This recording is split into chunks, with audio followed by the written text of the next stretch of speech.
Je m'appelle Jeanne Dubois, j'ai 68 ans et je n'aurais jamais imaginé raconter un jour ce qui m'est arrivé. Pendant des années, j'ai cru que j'exagérais, que c'était dans ma tête, que j'étais trop sensible. Mais non, ce que j'ai vécu était bien réel. Tout a basculé un mardi, 3 jours après le départ de ma fille Claire pour un déplacement professionnel à Paris. Elle a 35 ans, travaille dans une agence de communication digitale et part régulièrement pour des réunions avec des clients. Elle reste en général 2 semaines là-bas. À chaque fois, je garde mon petit-fils Théo, 12 ans, qui reste avec moi à Nîmes. Ce garçon est mon rayon de soleil. Depuis que Claire est revenue vivre chez moi après son divorce, nous avions trouvé un certain équilibre. Je m'occupais de la maison, des repas, du linge, des devoirs de Théo, de tout. Et je le faisais avec plaisir. J'aimais cette routine. J'avais le sentiment d'avoir encore un rôle important à jouer. Ce jour-là, Théo était à l'école et je faisais le ménage. Il était environ 14 heures quand Claire m'a appelé depuis Paris, comme elle le fait tous les jours. Elle voulait savoir si Théo avait mangé, s'il avait bien dormi, s'il avait fait ses devoirs.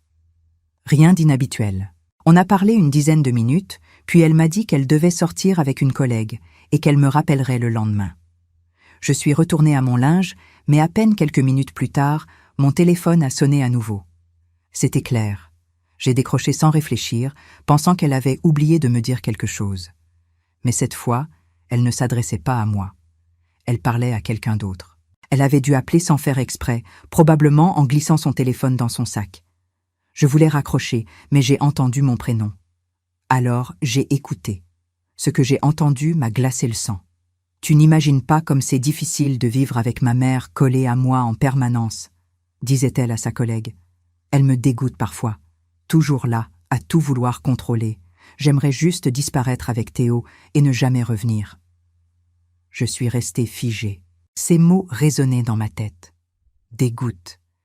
Elle avait dit qu'elle avait du dégoût pour moi. Ma propre fille. Je me suis assise en tremblant. Les paroles continuaient, mais je n'entendais plus rien. Tout était flou. J'avais l'impression de tomber dans un trou sans fond. Après un moment, j'ai raccroché. Mes mains tremblaient. Je me suis levée et je suis allée boire un verre d'eau sans vraiment savoir ce que je faisais. Puis, j'ai pleuré. Un chagrin que je ne connaissais pas. Pas un chagrin de fatigue ou d'épuisement. C'était une blessure, une trahison, une révélation. Elle faisait semblant. Tous les « merci maman », tous les « je ne sais pas ce que je ferais sans toi », tous les bisous sur la joue, c'était du théâtre. Une comédie bien jouée. Et moi, j'étais tombée dans le panneau pendant des années. Quand Théo est rentré de l'école à 16 heures, j'avais retrouvé un semblant de calme. Je ne voulais pas qu'il voie que quelque chose n'allait pas. Il m'a demandé si j'étais fatiguée. J'ai dit que j'avais un peu mal à la tête. Je lui ai préparé son goûter comme d'habitude. Mais quelque chose en moi avait changé. Cette nuit-là, je n'ai pas fermé l'œil. Je repassais chaque instant de notre vie ensemble, chaque souvenir, chaque geste. Je me demandais, depuis quand me déteste-t-elle? Depuis quand suis-je une charge pour elle? Tout ce que j'avais fait pour elle, pour son fils, était-ce invisible? Les jours suivants, j'ai essayé de continuer, comme si de rien n'était. Mais je n'y arrivais pas. Chaque regard, chaque parole de Claire me paraissait maintenant suspect. Je me demandais si, derrière chaque sourire, il y avait du mépris. Si, à chaque fois qu'elle m'appelait maman, elle pensait « poids ». Puis une pensée m'a traversé l'esprit. Et si elle avait raison? Si je n'étais là que pour la gêner? Si je lui laissais enfin l'espace qu'elle réclame en silence? Cette idée a commencé à prendre racine. Lentement, discrètement. Et un matin, je me suis dit, peut-être que le moment est venu. Je devais réfléchir, posément, sans colère, sans émotion. Je voulais agir avec lucidité. Et surtout, je ne voulais pas partir sans laisser une trace. Pas pour elle, mais pour Théo. J'ai élevé Claire seule. Son père est parti avant même qu'elle vienne au monde. J'avais 31 ans quand je l'ai eue. À l'époque, je travaillais comme vendeuse dans une boutique de tissus au centre-ville de Nîmes. Je gagnais peu, mais j'étais indépendante. Quand j'ai su que j'étais enceinte, j'étais inquiète, mais déterminée. Le père, Marc, n'a pas voulu assumer. Il a laissé une lettre sur la table de la cuisine et n'est jamais revenu. Je me suis retrouvée seule, enceinte de 8 mois, sans famille, sans soutien. Mes parents étaient décédés dans un accident quelques semaines plus tôt. Je n'avais personne. Claire est née dans un hôpital public. J'y suis restée 3 jours sans aucune visite. Quand je l'ai ramenée à la maison, je me suis fait une promesse. Elle ne manquerait de rien. J'allais être sa mère et son père. J'allais tout faire pour lui offrir une vie digne, même si cela voulait dire me sacrifier. Les premières années ont été les plus dures. Je travaillais à mi-temps pour pouvoir l'allaiter. La propriétaire de la boutique, Madame Lemoine, m'autorisait à la garder avec moi. J'installais un berceau de fortune derrière le comptoir. Puis, quand Claire a eu 1 an, j'ai dû la confier à une voisine pendant mes heures de travail. Je lui donnais 50 € par mois, une somme importante pour moi, mais je n'avais pas le choix. Je rentrais le soir, épuisée.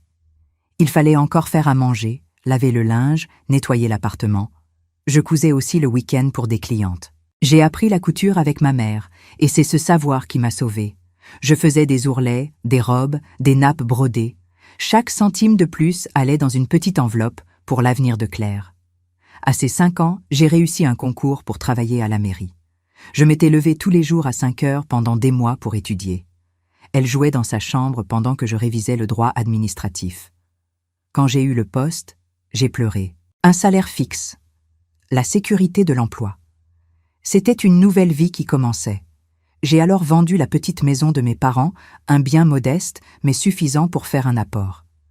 Avec un prêt, j'ai acheté une maison plus grande dans un quartier en développement. 3 chambres, un petit jardin.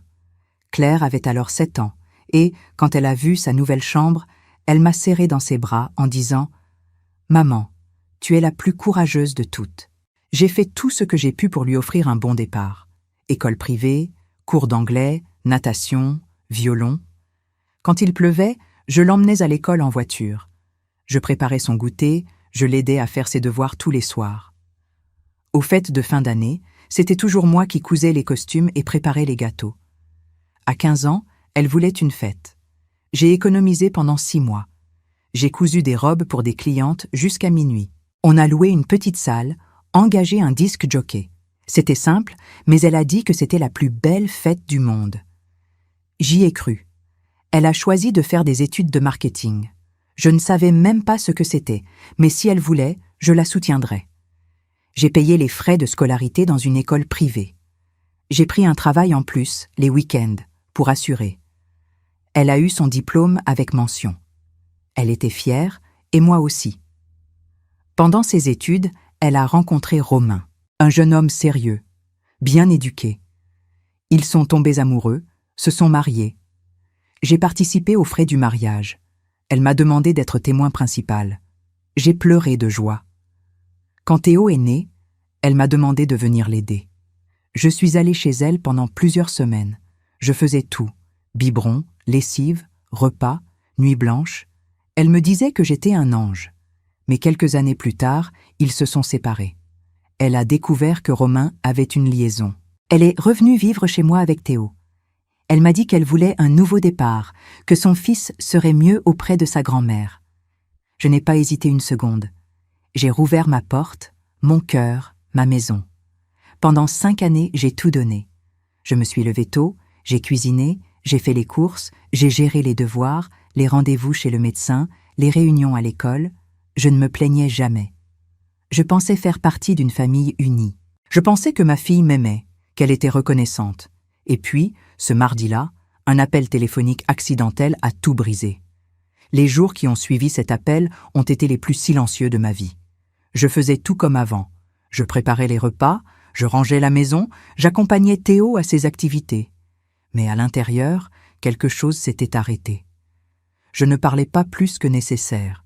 J'évitais de croiser le regard de Claire. Je me contentais de faire ce que j'avais toujours fait, mais sans cette chaleur intérieure que j'avais eue pendant des années. Je n'étais plus une mère. J'étais devenue une fonction. Je commençais à observer ce que je n'avais jamais voulu voir.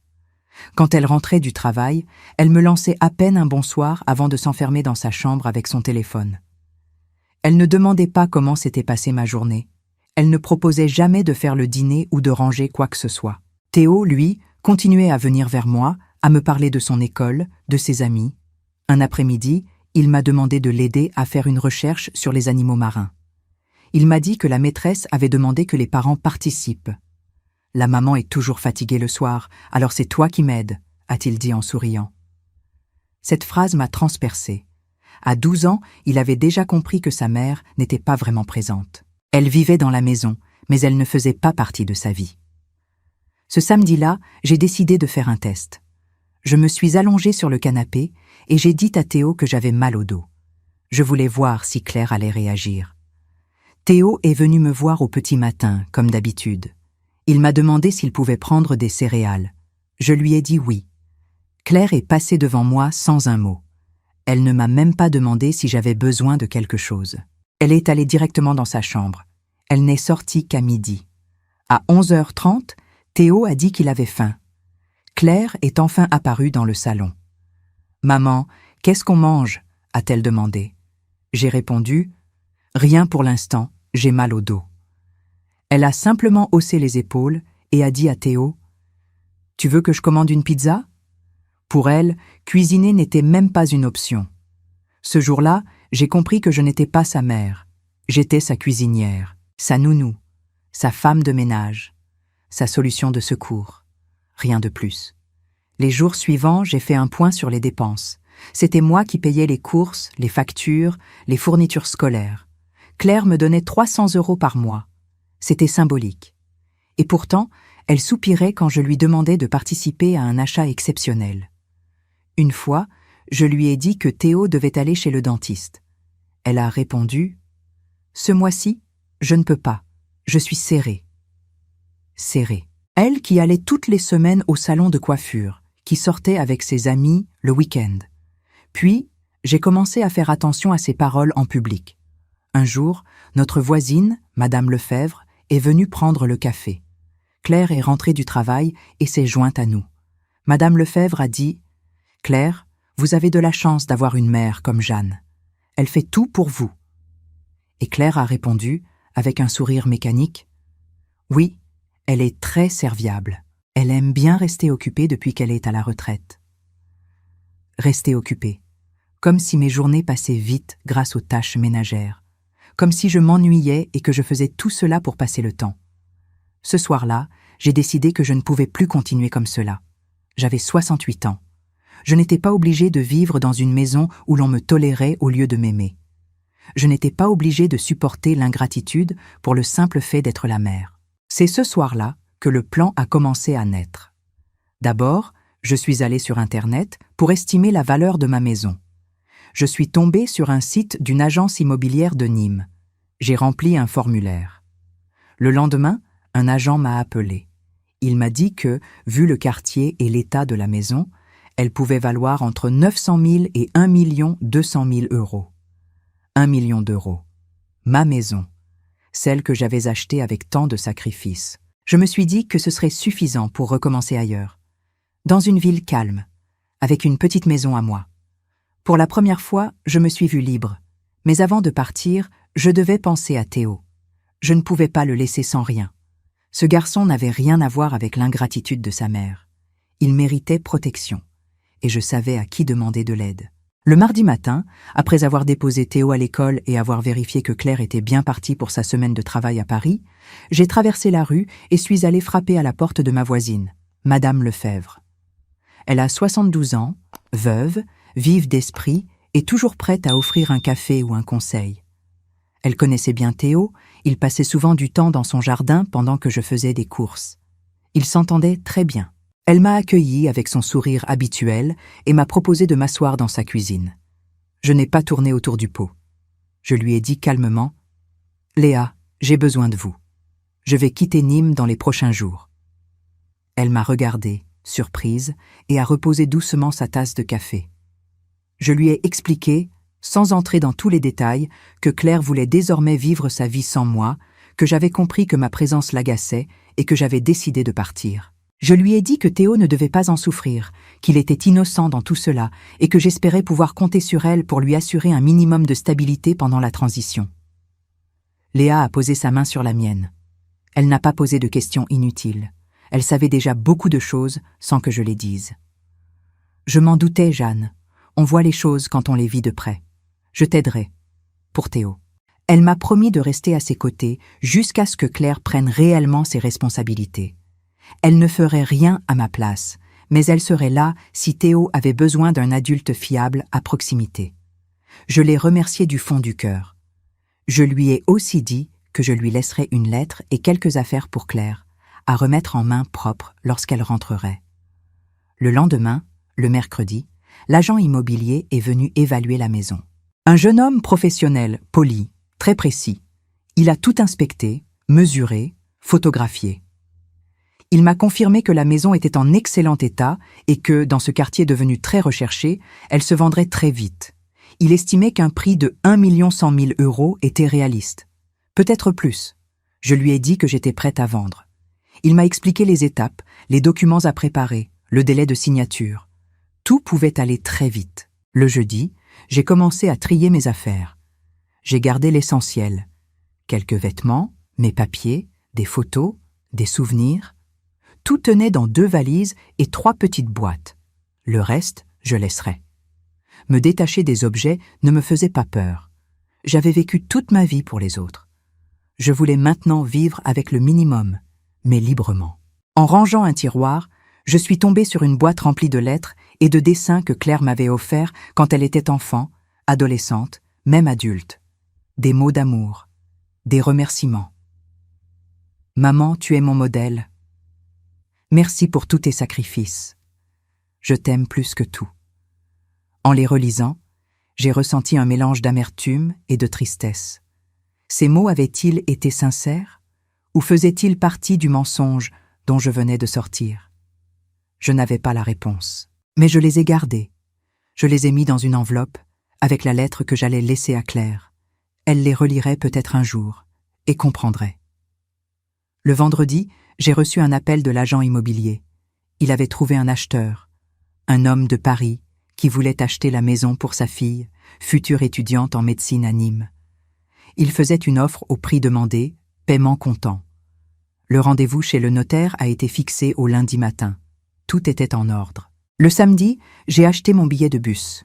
Destination: Vichy, une ville paisible, connue pour ses eaux thermales. J'avais vu des reportages à son sujet, toujours rêvé d'y passer un séjour. C'était là que je voulais recommencer. J'ai aussi ouvert un nouveau compte bancaire dans une autre agence. J'ai déposé l'acompte reçu de la vente. J'ai laissé une somme en espèces à Madame Lefebvre pour les frais urgents liés à Théo. Le dimanche soir, j'ai écrit ma lettre. Je n'ai pas tourné autour du pot. Je voulais que Claire comprenne que cette décision n'était ni un caprice, ni une vengeance. C'était une réponse, une conséquence. Voici ce que j'ai écrit. Claire. Puisque ma présence te dégoûte et que tu ne supportes plus de vivre avec moi, j'ai pris l'initiative de régler le problème. J'ai vendu la maison. Je suis partie. Tu peux maintenant vivre ta vie, sans moi. Madame Lefebvre t'aidera avec Théo les premiers temps. Prends soin de lui. Il n'a rien à voir avec tout cela. Ta mère, celle qui, pendant 35 ans, t'a aimé sans condition. Jeanne. J'ai mis la lettre et les anciennes cartes de Claire dans une boîte et les confiées à Madame Lefebvre, avec les clés. Claire rentrerait le mardi soir. La maison serait vide. Et moi, je serais déjà loin. Le lundi matin, à 9 heures précises, j'étais assise dans le bureau du notaire, avec l'agent immobilier et l'acheteur. Les documents étaient prêts, les signatures se sont enchaînées rapidement. À 10h30, la totalité du montant de la vente, 1 100 000 €, avait été transférée sur mon nouveau compte bancaire. Je n'avais jamais vu autant d'argent réuni à mon nom. Et pour la première fois, je ne pensais pas à qui j'allais devoir le donner, mais à ce que j'allais faire pour moi. À 11h, j'étais au terminal de bus de Nîmes, 2 valises à la main, un billet pour Vichy dans la poche. Le départ était prévu pour 14h. J'avais 3 heures devant moi, alors je me suis assise sur un banc et j'ai regardé les gens passer. Je pensais à tout ce que j'avais construit dans cette ville. Chaque rue avait une histoire, chaque coin, un souvenir. Mais je ne ressentais ni peur ni tristesse. Je ressentais une forme de calme, comme si, enfin, je faisais quelque chose pour moi, sans culpabilité, sans devoir rendre de compte à personne. J'avais laissé les clés à Madame Lefebvre, ainsi que la lettre et la boîte contenant les cartes de Claire. Je lui avais expliqué que le nouveau propriétaire ne viendrait prendre possession de la maison que le jeudi.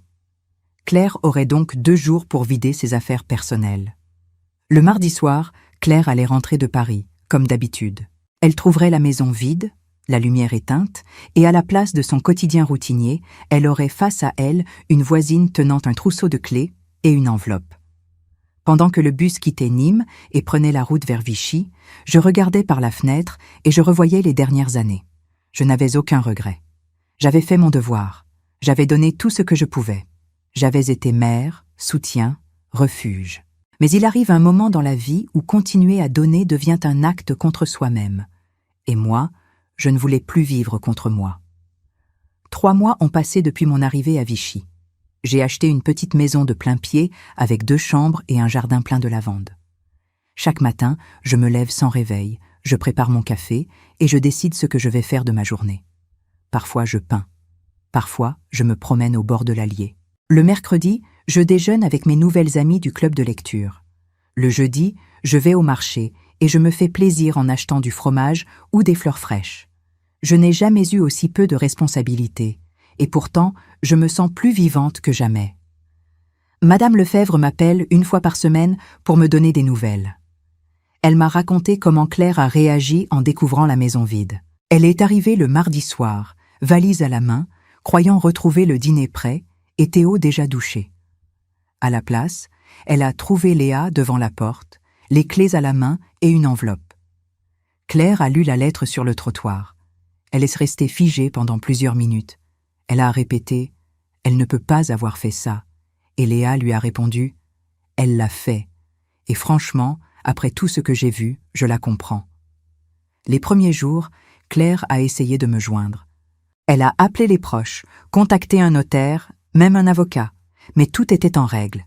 La maison avait été vendue légalement. Le compte était à mon nom. Elle n'avait aucun recours. Elle a fini par comprendre que cette fois, je n'allais pas revenir. Elle a dû louer un petit appartement en urgence. Elle a dû inscrire Théo dans une nouvelle école, s'occuper des repas, des devoirs, des lessives. Selon Madame Lefebvre, elle était complètement dépassée au début. Elle ne savait même pas que Théo était allergique aux crevettes. Elle l'a appris quand il a eu une réaction après un repas improvisé. Elle ne connaissait pas l'emploi du temps scolaire de son propre fils. Elle n'avait même pas les numéros de téléphone des parents de ses camarades. Mais Théo, ce petit garçon que j'aime plus que tout, a été plus solide que je ne l'aurais cru. Il a pris le relais. Il a expliqué à sa mère où étaient ses affaires, quels étaient ses horaires, comment fonctionnait sa routine. Il est devenu, en quelques semaines, celui qui guidait. Et Claire, petit à petit, a commencé à apprendre. Madame Lefebvre m'a dit qu'elle avait vu un changement, que Claire s'était mise à préparer de vrais repas, qu'elle aidait Théo à faire ses devoirs, qu'elle commençait à comprendre ce que signifie être une mère. Elle m'a aussi dit que Claire avait commencé une thérapie. Peut-être a-t-elle enfin compris qu'il y avait des conséquences à tout. Peut-être qu'elle est prête à évoluer. Ce n'est pas à moi de juger. Je ne regrette rien. J'ai pris une décision que beaucoup n'auraient jamais osé prendre. Mais je sais qu'elle était juste. Aujourd'hui, à 68 ans, je vis pour moi. Je ne suis plus la femme invisible dans sa propre maison. Je suis Jeanne, une femme libre. Aujourd'hui, ma vie n'a plus rien à voir avec ce qu'elle était. J'habite dans une petite maison à Vichy, dans un quartier calme, avec un jardinet que j'entretiens moi-même. Il y pousse des herbes aromatiques, quelques fleurs et une paix que je n'avais pas connue depuis longtemps. Je vis seule, mais je ne me sens plus jamais seule. C'est étrange à dire, mais depuis que j'ai quitté Nîmes, je redécouvre ce que c'est que d'exister pour soi. Chaque matin, je me lève sans précipitation. Je prépare mon thé, je lis quelques pages d'un livre ou je vais faire un tour au marché. J'ai rejoint un groupe de marche qui se retrouve dans le parc tous les matins à 8h30. Nous sommes une dizaine de retraités. Nous marchons, nous parlons un peu, parfois nous nous taisons. Mais ce sont des silences apaisants. Il n'y a plus cette tension constante que je ressentais autrefois à la maison, ce poids invisible d'attendre que quelqu'un ait besoin de moi. Le mardi et le jeudi, je participe à un atelier de peinture. Je n'avais jamais tenu un pinceau avant, mais maintenant c'est un vrai plaisir. Je ne suis pas particulièrement douée, mais cela n'a pas d'importance. Je peins ce que je ressens. Parfois une fenêtre ouverte, parfois une chaise vide, parfois un champ de lavande. Et à travers chaque tableau, je libère un morceau de tout ce que j'ai gardé en moi pendant des décennies. Le dimanche, je déjeune parfois avec des amis que j'ai rencontrés ici. Des femmes comme moi qui ont beaucoup donné, souvent trop, et qui ont fini par comprendre qu'il était temps de reprendre leur place dans leur propre vie. Nous parlons de nos enfants, de nos regrets, de nos découvertes tardives, et surtout, nous rions. Beaucoup. Le rire est revenu dans ma vie comme une vieille amie que j'avais oubliée. Il y a aussi Albert, un veuf de 70 ans, très élégant, toujours bien habillé, qui vient souvent au centre pour les activités du troisième âge. Nous avons commencé à discuter après un atelier de mémoire. Il m'a proposé un café, puis un autre. Maintenant, il m'accompagne parfois au cinéma ou au marché. Il ne cherche rien de plus que de la compagnie sincère, et c'est exactement ce dont j'ai besoin.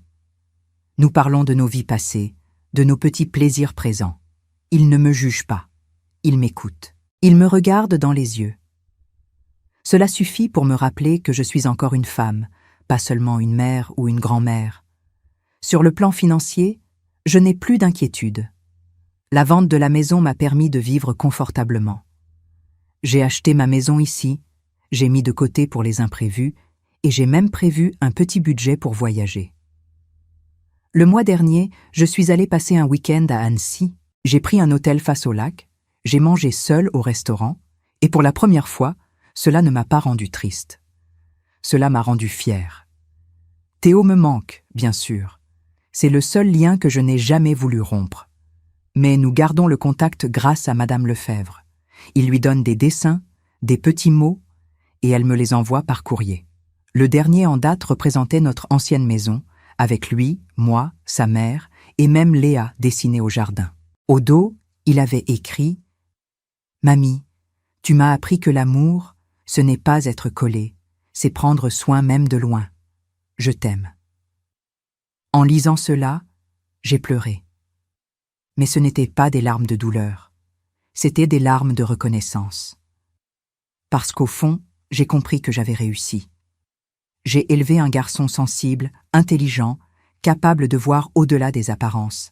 Et cela, personne ne pourra jamais me l'enlever. Claire, de son côté, ne m'a pas encore contacté directement. D'après ce que me raconte Léa, elle pose parfois des questions. Elle veut savoir si je vais bien, où je vis, si je pense à revenir. Mais elle n'a pas encore osé me téléphoner. Peut-être par honte, peut-être par fierté. Je n'attends rien. Je n'ai pas de revanche à prendre. Je ne ressens plus de colère, juste une certitude. Si elle veut un jour que nous ayons à nouveau une relation, cela devra se faire autrement. Pas par intérêt, pas par confort, par respect, par vérité. Je ne suis plus la mère silencieuse qui accepte tout. Je ne suis plus la femme qui s'efface pour faire plaisir. Je suis Jeanne Dubois, 68 ans, retraitée, libre, tranquille. Ce soir, le soleil se couche lentement sur Vichy. Je vais préparer une tisane, lire un peu, puis me coucher tôt. Demain, j'ai marche à 8h30, puis déjeuner avec Albert. Ce n'est pas une vie de conte de fées. C'est une vie simple, mais c'est ma vie, et cela me suffit. Si cette histoire a touché votre cœur, laissez votre like, abonnez-vous à la chaîne, commentez ci-dessous de quelle ville vous êtes et répondez-moi. À ma place, qu'auriez-vous fait? Votre message peut égayer la journée de quelqu'un.